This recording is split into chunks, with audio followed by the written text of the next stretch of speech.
Joss here, I'm one of the buyers at Snow+Rock. We're at the SIGB ski test in Le Clusaz, and today I've been skiing the Volkl M7 Mantra.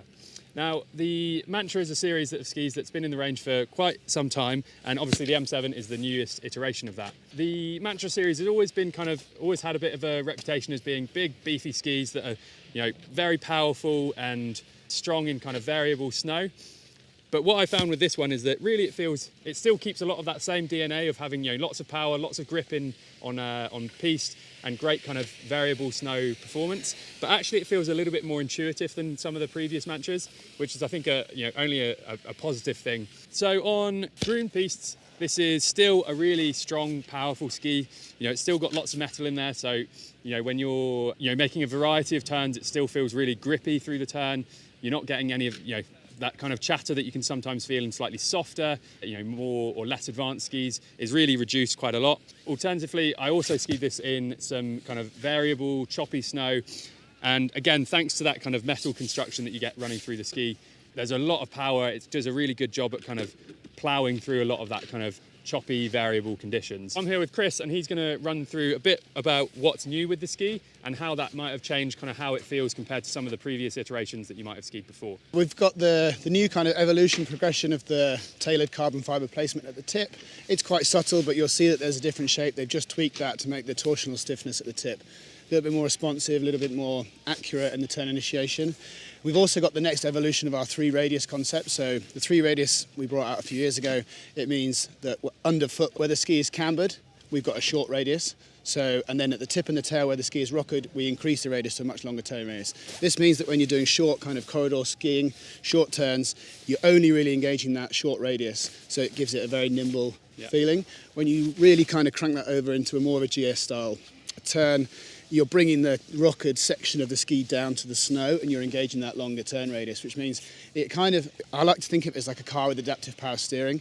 When you're around town, the steering's really light. But on the motorway, it stiffens up, and that's kind of the same concept we've got here.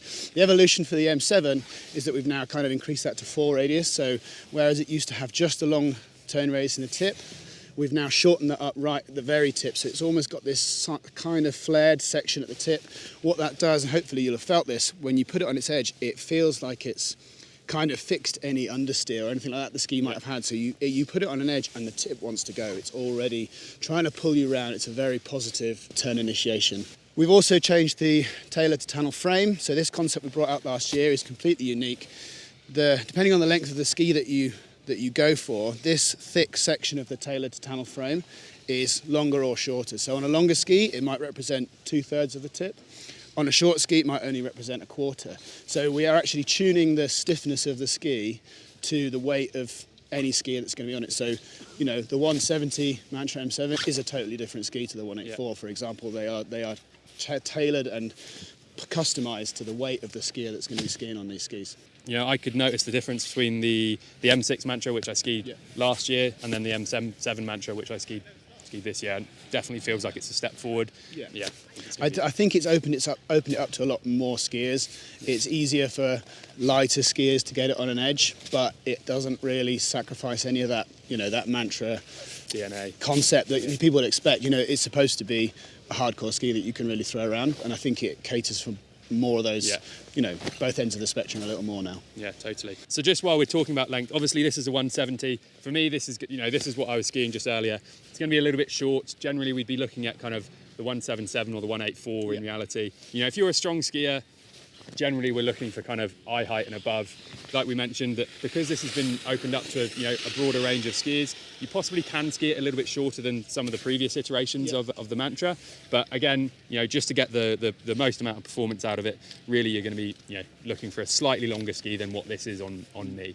I think it's important to remember as well what you're trying to get out of a ski. If you want to have this ski to mainly ski off piste and search for softer snow, then go longer. And if you are going to really use this as an all-mountain kind of do anything ski, you can afford to ski it slightly shorter. So I'd ski a 184 if I was skiing powder, and a 177 if I was kind of cruising around resort. And you do get different characteristics. Not one is better or worse than the other, but there are benefits to both. Yeah, totally. The other thing to mention is this ski comes flat, so it doesn't come with a binding. Generally with the Volkl skis, we will recommend something like a marker griffin. That's what's mounted on here at the moment. I'd probably be hesitant to suggest putting kind of a touring binding on this. It's still a big beefy ski. You're going to be lugging a lot of weight up so avoid looking at those touring bindings. This is really a resort-oriented ski, isn't it, rather than Totally. And I think the idea of putting a griffin on it rather than something like a squire, I think with a narrower ski you can get away with a squire, but on this the ski will ski better with a griffin on it, because you've got that extra width and you've got the extra stiffness in the binding. The extra stiffness just allows you to get the ski over onto its edge a bit more. So yeah, I would really recommend. If you're skiing on 6 or 7, then you want to be on a griffin. If you're up towards 8, 9 or 10 or whatever, then I would even say put a jester on it. Yeah, perfect. If you're unsure about length or bindings or anything like that, head into your local Snow+Rock, talk to one of the experts and they'll be able to guide you on your way.